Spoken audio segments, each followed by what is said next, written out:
ನಮಸ್ಕಾರ ಪ್ರಿಯ ವೀಕ್ಷಕರ. ಪಶ್ಚಿಮ ಬಂಗಾಳದ ಚುನಾವಣೆಯಲ್ಲಿ ಹಿಂದೆಂದಿಗಿಂತಲೂ ಬಹುದೊಡ್ಡ ಸಂಚಲನ ಸೃಷ್ಟಿಯಾಗಿದೆ. ಇದಕ್ಕೆ ಕೇವಲ ಚುನಾವಣಾ ರಾಜಕಾರಣದ ಅಬ್ಬರ ಅಲ್ಲ, ಬದಲಾಗಿ ಕೇಂದ್ರ ಚುನಾವಣಾ ಆಯೋಗ ನಡೆಸಿರುವ ಸ್ಪೆಷಲ್ ಇಂಟೆನ್ಸಿವ್ ರಿವಿಷನ್ ಅಂದ್ರೆ SIR ಕೂಡ ಕಾರಣ.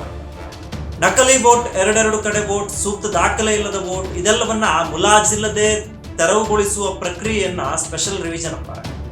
ಈ ವಿಚಾರವೇ ಈಗ ಚುನಾವಣೆ ರಣರಂಗದಲ್ಲಿ ಬಹುದೊಡ್ಡ ಸಂಘರ್ಷಕ್ಕೆ ಕಾರಣವಾಗಿದೆ. ಯಾಕಂದ್ರೆ ಬರೋಬ್ಬರಿ 91 ಲಕ್ಷ ಜನರನ್ನ ಮತದಾರರ ಹೆಸರ ಪಟ್ಟಿಯಿಂದ ಕಿತ್ತು ಬಿಸಾಡಲಾಗಿದೆ. ಹೀಗಾಗಿ ಇಷ್ಟು ದಿನ ನಡೆದುಕೊಂಡು ಬರ್ತಾ ಇದ್ದ ಮತದಾನದ ಮಾದರಿಗೆ ಈಗ ಬುಡಮೇಲಾಗುವ ಸಾಧ್ಯತೆ ಇದೆ. TMC ಪಕ್ಷಕ್ಕೆ ಇದು ದೊಡ್ಡ ತಲೆನೋವಾಗಿದೆ. ಇನ್ನು SIR ಹೇಗೆ ನಡೆಯುತ್ತೆ, ಇದರ ಟೆಕ್ನಿಕಾಲಿಟಿ ಏನು, TMC ಯಾಕೆ ವಿರೋಧಿಸ್ತಾ ಇದೆ, ಬಿಜೆಪಿಯ ವಾದವೇನು, ಇವೆಲ್ಲವನ್ನ ನೋಡೋಣ ಇಂದಿನ ಈ ಸ್ಟೋರಿಯಲ್ಲಿ. ಅದೆಲ್ಲದಕ್ಕಿಂತ ಮೊದಲು ಈ ಸ್ಟೋರಿ ಇಷ್ಟವಾಗಿದ್ರೆ ಲೈಕ್ ಬಟನ್ ಅನ್ನ ಒತ್ತಿ ಕಮೆಂಟ್ ಬಾಕ್ಸ್ ನಲ್ಲಿ ನಿಮ್ಮ ಅಭಿಪ್ರಾಯವನ್ನು ತಿಳಿಸಿ. ಹಾಗೆ ಫಾಲೋ ಮಾಡೋದನ್ನ ಕೂಡ ಮರಿಬೇಡಿ. Welcome to Mojo 9. ನಾನು ಭರತ್. ವೀಕ್ಷಕರ, ಸ್ಪೆಷಲ್ ಇಂಟೆನ್ಸಿವ್ ರಿವಿಷನ್ ಅಂದ್ರೆ ಮತದಾರರ ಪಟ್ಟಿ ಪರಿಷ್ಕರಣೆ ಅಂದ್ರೆ ಸಾಮಾನ್ಯ ವಾರ್ಷಿಕ ಮತದಾರರ ಪಟ್ಟಿ ಅಪ್ಡೇಟ್ ಅಲ್ಲ. ಇದು ಮನೆ ಮನೆಗೆ ತೆರಳಿ ಮತದಾರನ ಅಮೂಲಾಗ್ರ ಹಿನ್ನೆಲೆಯನ್ನ ವಿವರವನ್ನ ಪರಿಶೀಲನೆ ಮಾಡುವಂತಹ ಪದ್ಧತಿ. ಪ್ರತಿಯೊಬ್ಬ ಮತದಾರನು 3 ಪರಿಶೀಲನೆಗೆ ಒಳಪಡಿಸಿ ಜೊಳ್ಳು ಪಳ್ಳು ಬರಕೆ ಹೀಗೆ ಎಲ್ಲದಕ್ಕೂ ಜರಡಿ ಹಿಡಿದು ಮತದಾರರ ಪಟ್ಟಿಯನ್ನ ಒಂದು ರೀತಿಯಲ್ಲಿ ಶುದ್ಧೀಕರಿಸುವುದು. 2025-26ರಲ್ಲಿ ಕೇಂದ್ರ ಚುನಾವಣಾ ಆಯೋಗ ವೆಸ್ಟ್ ಬೆಂಗಾಲ್, ಅಸ್ಸಾಂ, ತಮಿಳುನಾಡು, ಕೇರಳ, ಪುದುಚೇರಿಗಳಲ್ಲಿ SIR ನಡೆಸುವ ನಿರ್ಧಾರ ತೆಗೆದುಕೊಂಡಿದೆ. ಮೃತರಾದವರು, ನಕಲಿ ವೋಟರ್ಗಳು, ಡಬಲ್ ವೋಟ್ ಹೊಂದಿರುವವರು, ಬೇರೆ ಸ್ಥಳಕ್ಕೆ ವಲಸೆ ಹೋದವರನ್ನ ಪಟ್ಟಿಯಿಂದ ಕೈ ಬಿಡುವ ಪ್ರಕ್ರಿಯೆ ಚಾಲನೆ ನೀಡಿದೆ. ಬಂಗಾಳದಲ್ಲಿ ವಿಶೇಷವಾಗಿ ಈ ಹಿಂದೆ 2002ರಲ್ಲಿ ನಡೆದ ಮತದಾರರ ಪಟ್ಟಿ ಪರಿಷ್ಕರಣೆ ಪಟ್ಟಿಯನ್ನ ರೆಫರೆನ್ಸ್ ಪಾಯಿಂಟ್ ಆಗಿ ಇಟ್ಟುಕೊಂಡು 2025-26ರಲ್ಲಿ SIR ನಲ್ಲಿ ಮತದಾರರ ಪರಿಶೀಲನೆ ಆರಂಭವಾಯಿತು. ಪ್ರತಿ ವೋಟರ್ ತನ್ನ ಹೆಸರು ಅಥವಾ ತಂದೆ ಅಜ್ಜನ ಹೆಸರು 2002ರ ರೋಲ್ ನಲ್ಲಿ ನೀಡದಂತೆ ಇಡಬೇಕು. ಅದಕ್ಕೆ ಮ್ಯಾಚ್ ಆಗ್ಲೇಬೇಕು. ಆದ್ರೆ ಅದೆಷ್ಟೋ ಹೆಸರುಗಳಿಗೆ ಹಿಂದಿಲ್ಲ ಮುಂದಿಲ್ಲ. ಇದಕ್ಕೆ ಕಾರಣ ಬಂಗಾಳದಲ್ಲಾದಂತಹ ಅತಿ ದೊಡ್ಡ ಡೆಮೋಗ್ರಫಿಕ್ ಬದಲಾವಣೆ. ಕೆಲವರು ಸರಿಯಾದ ದಾಖಲೆ ನೀಡದೇ ಇದ್ರೆ ಮತ್ತೆ ಕೆಲವರು ಹೆಸರುಗಳು 2-3 ಕಡೆ ಎಂಟ್ರಿ ಆಗಿತ್ತು. ಮತ್ತೆ ಕೆಲವರಿಗೆ ಅಡ್ರೆಸ್ಸೇ ಇರಲಿಲ್ಲ, ತಂದೆಯ ಹೆಸರುಗಳ ಬೇರೆ ಆಗಿತ್ತು. ಹೀಗೆ 90 ಲಕ್ಷ ಮತದಾರರ ಹಿನ್ನೆಲೆ ಅನುಮಾನ ಮೂಡಿಸುವಂತೆ. ಇದರ ಪರಿಣಾಮ ಮುಲಾಜಿಲ್ಲದೆ ಈ ಹೆಸರುಗಳನ್ನ ಪಟ್ಟಿಯಲ್ಲಿ ಕೈಬಿಡಲಾಗಿದೆ.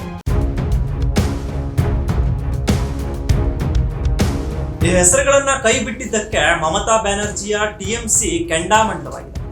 ಇದು ಅಸಂವಿಧಾನಿಕ ಕ್ರಮವಾಗಿದ್ದು ICI ಬಿಜೆಪಿ ಜೊತೆ ಸೇರಿ TMC ಮತದಾರರನ್ನ ಗುರಿಯಾಗಿಸ್ತಾ ಇದೆ ಅಂತ ಹೇಳ್ತಾ ಇದೆ. ಅಷ್ಟೇ ಅಲ್ಲ, ಬಂಗಾಳಿಗರಿಗೆ ಬಂಗಾಳದಲ್ಲೇ ಮತ ಚಲಾಯಿಸುವ ಹಕ್ಕನ್ನ ಕಿತ್ತುಕೊಂಡಿದೆ. ಮೇಲಾಗಿ ಚುನಾವಣಾ ಆಯೋಗ ಬಳಸ್ತಿರುವಂತಹ ಮೊಬೈಲ್ ಆಪ್ ಅನ್ನ ಬಿಜೆಪಿ ಐಟ್ಸೆಲ್ ಡೆವಲಪ್ ಮಾಡಿದೆ. ಹೀಗಾಗಿ ಬಿಜೆಪಿ ವಿರೋಧಿ ಮತಗಳನ್ನ ಡಿಲೀಟ್ ಮಾಡಲಾಗ್ತಾ ಇದೆ ಎಂಬುದು TMC ಆರೋಪ.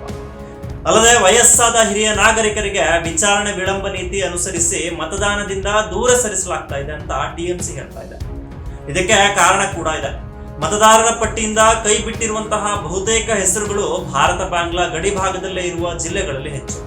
ಬಾಂಡಾ, ಮುಷಿರಾಬಾದ್, 24 ಪರಗಣ ಜಿಲ್ಲೆಗಳಲ್ಲೇ ಅತ್ಯಧಿಕ. ಈ ಜಿಲ್ಲೆಗಳಲ್ಲಿ ಸಂಪೂರ್ಣ ಹಿಡಿತ ಇರುವುದು TMC ಪಕ್ಷದ. ಹೀಗಾಗಿ ನಮ್ಮನ್ನೇ ಟಾರ್ಗೆಟ್ ಮಾಡಲಾಗ್ತಿದೆ ಅಂತ TMC.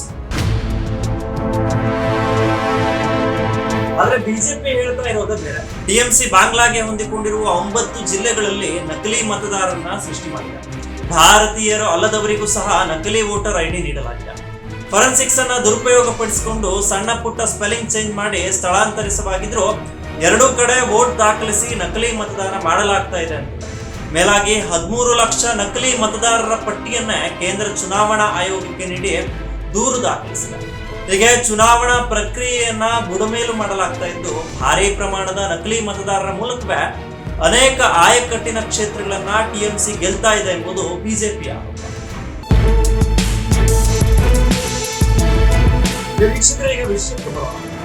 SIR ಮೂಲಕ 91 ಲಕ್ಷ ಮತದಾರರನ್ನ ಕೈ ಬಿಟ್ಟಿರೋದ್ರಲ್ಲಿ ಏನಾಗುತ್ತೆ ಅನ್ನೋದನ್ನ ನೋಡೋಣ.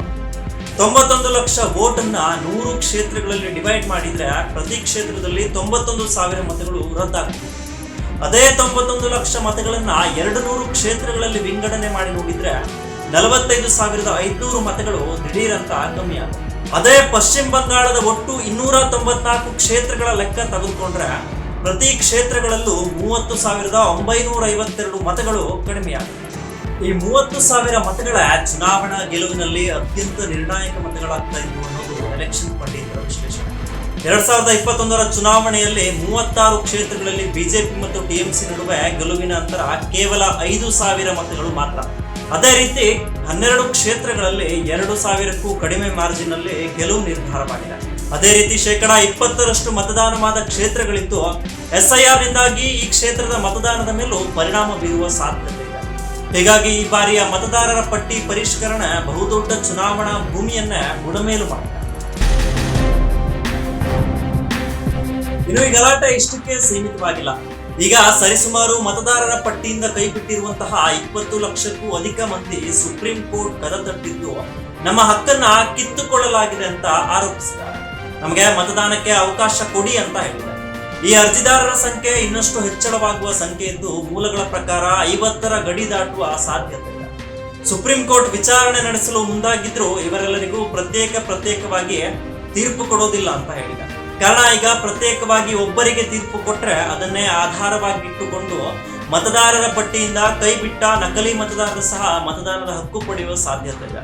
ಇದೇ ವೇಳೆ SIR ಪ್ರಕ್ರಿಯೆ ಲೋಪದಿಂದ ಮತದಾರರ ಹೆಸರಿನ ಪಟ್ಟಿಯಿಂದ ಕೈಬಿಟ್ಟು ಈ ಲೋಪವನ್ನ ಸಕಾರವಾಗಿ ಪರಿಗಣಿಸಲು ಸಾಧ್ಯವಿಲ್ಲ.